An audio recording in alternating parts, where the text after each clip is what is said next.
The next speaker is the Honorable Leader of the Opposition.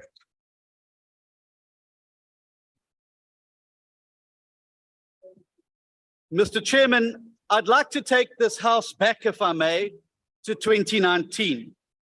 And looking back from the winter of 2023, it can be difficult to recall what things were like back then.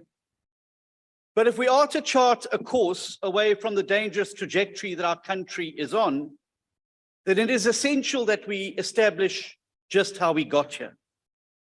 So let's go back to some excerpts from President Ramaphosa's first inaugural speech, delivered almost 4 years ago to the day. And I quote, "Let us declare our shared determination that we shall end poverty in South Africa within a generation, that there should be no child that goes hungry. Every school child will be able to read, and every person who wants to work will have a reasonable opportunity to find employment. Let us build a truly non-racial society, one that belongs to all South Africans and in which all South Africans belong." It is to this brighter day that we now turn our eyes, to a vista rich with the hues of hope and promise. A new era has dawned in our country, unquote. Now, this was soaring rhetoric, to be sure, but instead of inspiring hope as they once did, hearing these words today leaves one with an altogether different set of emotions. Despair, anger, betrayal. We now know that the New Dawn was a deceitful campaign designed to present Cyril Ramaphosa as the one thing he never was and never could be, a leader. And to be fair, the campaign worked like a charm. Millions of South Africans put their faith in Mr. Ramaphosa. The respected international magazine, The Economist, even proclaimed that, and I quote, "To stop the rot in South Africa, back Cyril Ramaphosa," unquote. But 4 years later, the president has broken every single one of the promises he made in his inaugural speech. And in fact, if we're honest, he lately barely seems interested in the job. And the meandering hour and 15 today just proves that. He's like somebody who's quiet quit a long time ago. Now, given the regurgitation of the same promises again today, let us remind ourselves of what was promised and what he did. He promised to end poverty. What he has done and what he did is increased it dramatically. He promised clean and accountable government. What he did was stuff dollars into a couch at Phala Phala. He promised that no child would go hungry. And what he did was to ban food distribution at schools during the COVID pandemic. What he did was cause child hunger to skyrocket by 50%. 1 in 3 children today goes to bed hungry. What he did was plunge South Africa into stage 6 load shedding, because corrupt cadres have to eat, after all, while the people starve. What he did caused our currency to lose over 40% of its value since he became president. He promised that every child will be able to read. And what he's done is increased illiteracy to a point where 81% of grade 4 children cannot read for meaning. What he did was spend millions of rands fumigating cockroaches in ministerial homes while our young children die in pit latrines every single day. He promised that everybody who wanted to work could get the reasonable chance of a job. What he did was increase unemployment from 10 million to 12 million. He promised, as he's done again today, to tackle gender-based violence and crime. What he did is he increased the rate of murder from 57 to 76 every day, and the number of women raped in our country from 114 to 120 every single day. He promised a united, non-racial society. What he did was introduce race quotas that will cause 600,000 people to lose their jobs based only on their skin color, and which will ban entire groups from areas and provinces in our country. Speaker, Chairperson, after 4 years of deceit, it's now time for some hard truth. And that truth is that life in South Africa today is far worse for everyone than it was at the height of the Zuma years. The truth, Mr. President, is that you fooled the people of South Africa into believing that you could take our country to better days. But you are no leader, and you have shown no leadership. What you are is a confidence trickster. A confidence trickster who milked your connections to become a billionaire and then left South Africa down and in the dirt, bleeding once you were done with us. But the jig is up, Mr. President. The business people who once sang your praises can't walk away from you fast enough. The Reserve Bank that breathed a sigh of relief upon your election is now warning that your love affair with a warmonger could soon result in sanctions. Your legal advisors have told you not to challenge the Phala Phala report in the High Court ruling because they know you will lose. And on top of all of that, the EFF is busy executing a reverse takeover of your party at a municipal level. Now, we all know that today and tomorrow, you will return to the podium with red herrings like grandstanding and point scoring. But the cold, hard truth is that in the end, Mr. Ramaphosa is just another ANC cadre who's betrayed our country. There's no more space or time for us to delude ourselves into believing that some cadre in shining armor is going to come and save the country. South Africa is in a disaster today because we got carried away by empty promises. And if we're honest with each other, there never really was any concrete evidence that Mr. Ramaphosa could deliver any of the things that he promised. He made us believe because we wanted to believe. And then he mercilessly dashed our hopes. And what we need to do now is to look to hard evidence of delivery, not more of the bland and broad promises that we heard today. And we need to look at this as we choose how we go into the election next year. We need to choose deeds of delivery over worthless words. And that is precisely what my party, the Democratic Alliance, is offering the people of South Africa. And you don't have to believe our promises.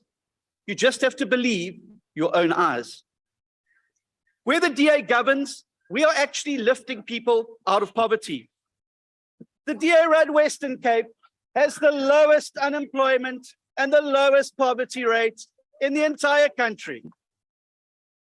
Where the DA governs, food distribution to Order, honorable members. Order. Where the DA governs, food distribution for hungry children continued throughout lockdown, despite this government's best efforts to stop it. It's a DA that's fighting to address the cost of living crisis by calling for the cutting of fuel levies and an expansion of the basket of VAT-free basic foodstuffs. DA-run Cape Town is the first city to start meaningfully cutting load shedding. And in fact, Cape Town's infrastructure budget is now bigger than eThekwini and Johannesburg's infrastructure budget combined, with 73% of that going to be targeted at poorest residents. In the DA-run Western Cape, Double as many children can read for meaning compared to the rest of the country. And we have already invested 1.2 billion rand in reversing learning losses from COVID. But you don't have to believe me. In the previous quarter, your own government's job statistics showed that 98% of all net new jobs were created in the DA-run Western Cape. The provinces run by your party accounted for just 2%. Ratings Africa confirmed that of the all top 5 municipalities in the country, including the best-run metro, are all DA-run municipalities. And just yesterday, we received the spectacular news that the DA-run Western Cape has reduced the murder rate by an unprecedented 14%, with sexual offences down 2%. Our investment is paying off. And none of these things came about by accident. In that same 2019 article endorsing Mr. Ramaphosa, The Economist had also this to say, and I quote, "The DA has the right ideas for fixing South Africa, but it is in no position to implement them," unquote. It said that because the DA then had no clear path to victory. It was better to cross our fingers and hope that Mr. Ramaphosa would fix the ANC. But this is no longer the case, because as we head into this next election, the DA, together with our partners and other parties, can indeed offer South Africans a clear pathway to victory. The parties that are already in talks account for over 35% of the votes in the last election. By working together, we can grow that extra 15 percentage points to take power nationally. In addition, a solid DA majority in the Western Cape, the packed parties are polling at 43% and 48% in Gauteng. Unlike in 2019, voters no longer need to be deceived by Mr. Ramaphosa's small talk or just hope for the best. And so to the voters who were deceived by Mr. Ramaphosa in 2019, I say, don't let him fool you twice. To the 14 million registered voters who stopped voting, it's time to take your country's future in your hands. To the 13 million more people who are not even registered to vote, I say you matter. Your voice must be heard, and your vote can save the country we love. As for Mr. Ramaphosa, to you, sir, I say, you have a great future behind you. We all know that you quit on us a long time ago. But next year, by standing together, united around values and principles, we can get a new government in place, a packed government that refuses to quit on South Africa and her people. I thank you. Order, honorable members. Order. The next speaker is the Honorable Shivhambu.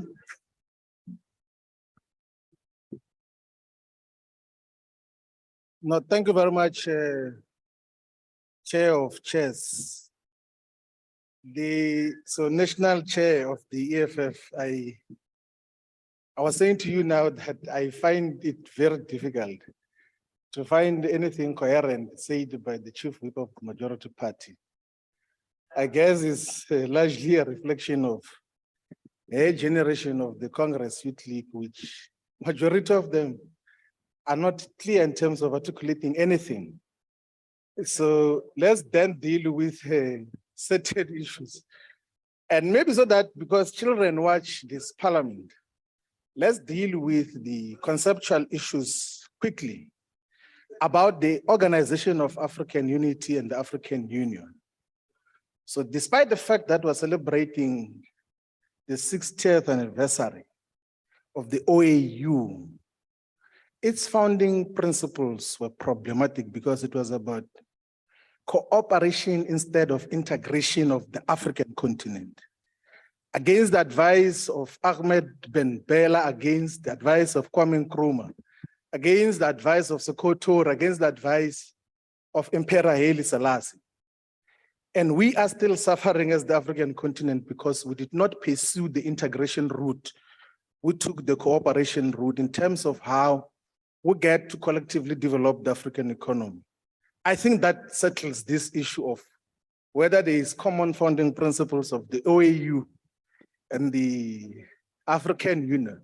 We still should purposefully pursue integration of the entire African continent with one army, one currency, one central bank, and a common infrastructure that is going to interconnect the entire continent. That is what we should deal with. I just thought that maybe from an instructive point of view, we should educate the former treasurer of the Congress Youth League.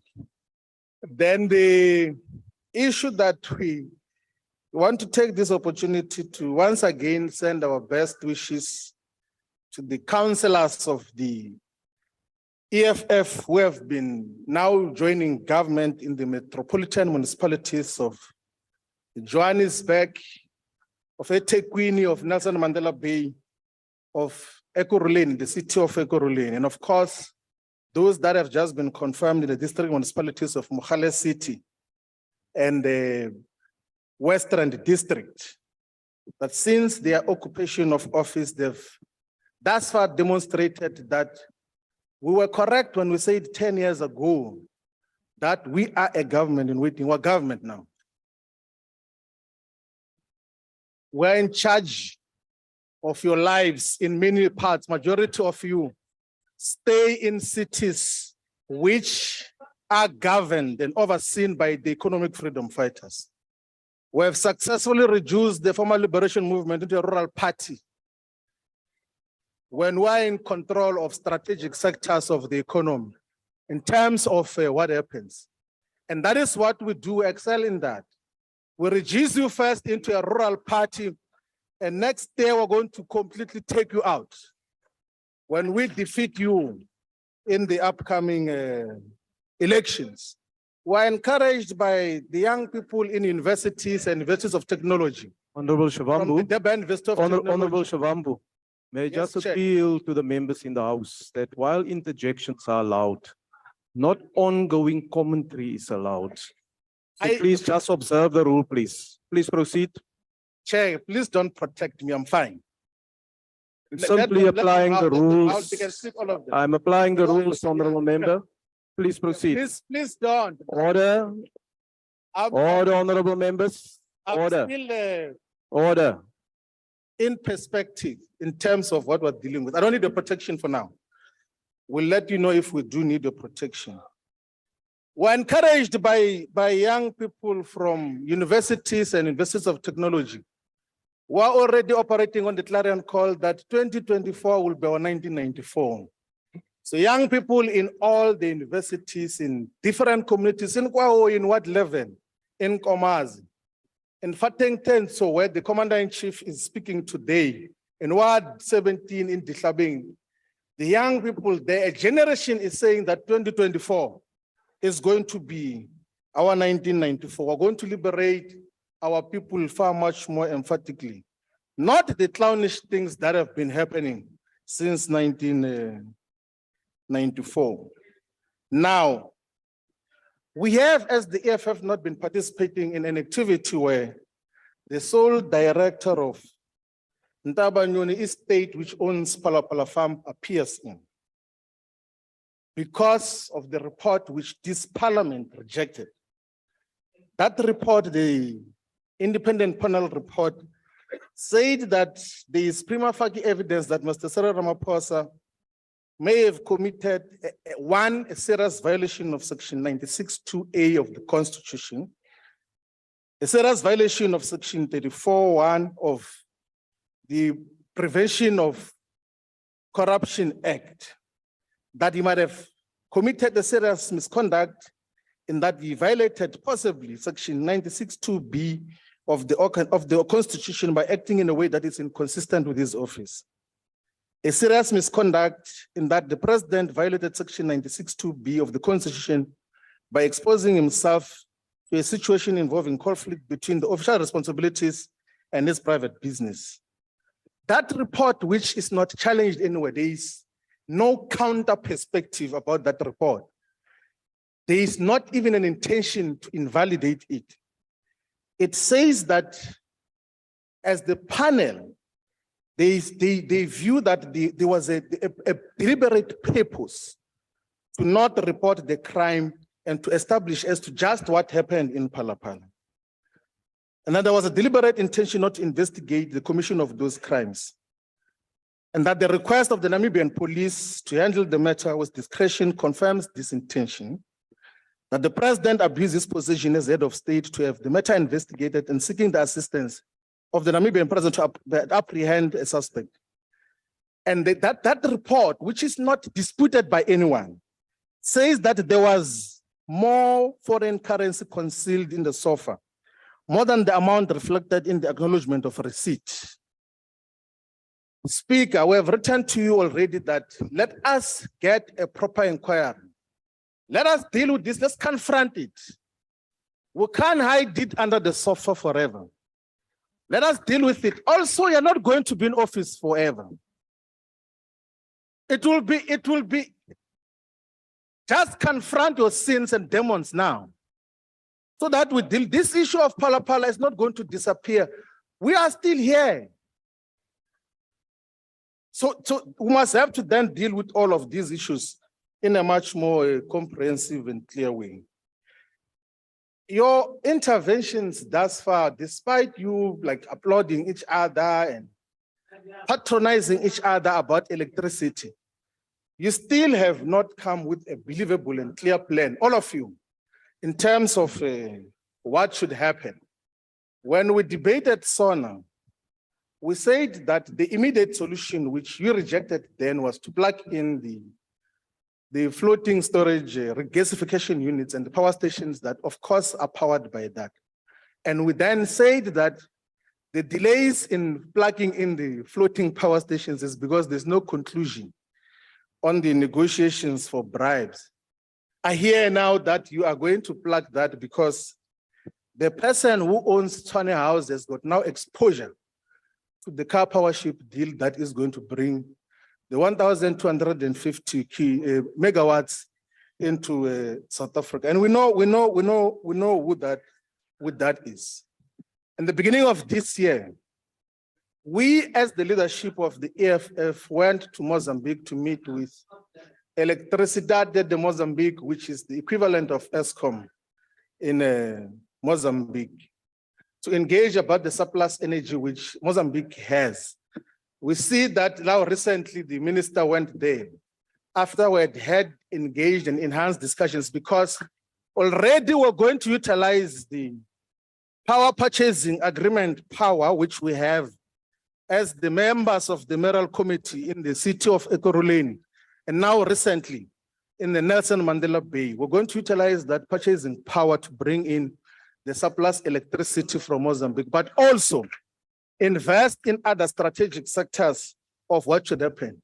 And without just theorizing, we met with Rosatom from the Russian Federation to talk about the nuclear option, because as part of the long-term interventions, we need to commission not less than 6,000 megawatts of nuclear energy, which must be plugged into the grid, because ourselves we speak long-term because we know that even in 30 years' time, we're going to be in charge of this country. And we want an industrialized economy that has got full electricity in terms of what happens. We have been in engagement with all the strategic role players, including the people who are exposed to ESCOM. So the solutions, Minister Sputla, the dancing minister, our solutions extend to even the technical and mechanical capacity to resolve what are the current crises in ESCOM, in all the units and all the power stations. We do not, of course, have political power currently, but if we were to take political power tomorrow, we will take sound and proper political decisions that are going to restore energy and electricity in South Africa. Because we are not under an illusion, none whatsoever, that you can solve South Africa's problems when you are diverting from coal. Coal is the only dependable source currently of energy, of course, with nuclear. Solar PVs are not an on-grid solution. You must get that into your head. They don't teach that in civil engineering, which you are aware of. But solar and wind, there's not a single renewable energy source in South Africa which has got an energy availability factor above 30%. Not a single all these grids, all these bid windows that you have been signing of solar, they are not giving electricity. You are just distributing money of ESCOM to them. We have to purposefully revive all the units, the more than 50,000 megawatts that are going to be coming from ESCOM must be revived into full operation. Then we'll have electricity, not these games that you are doing of talking English every day when there's no clear perspective of what is going to happen.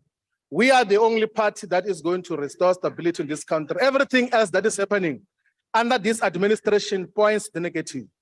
The levels of unemployment is the highest.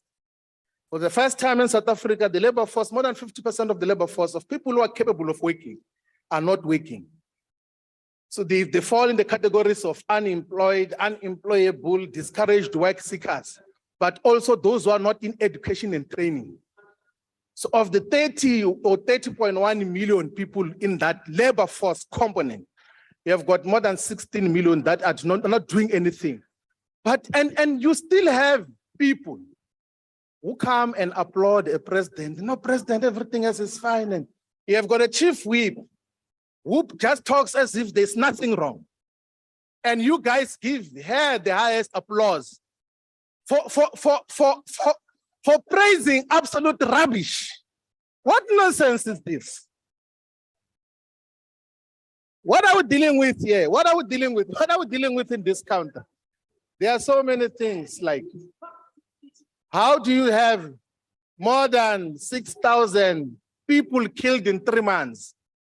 We are competing with the conflict in the necessary intervention in the Ukraine and Russia situation because of the murder cases without a clear plan that is coming from this government. I was supposed to leave 6 minutes for you, National Chair. Now it's 2.3 minutes. Please come and respond to them because I know some of them are going to go via off. Thank you very much.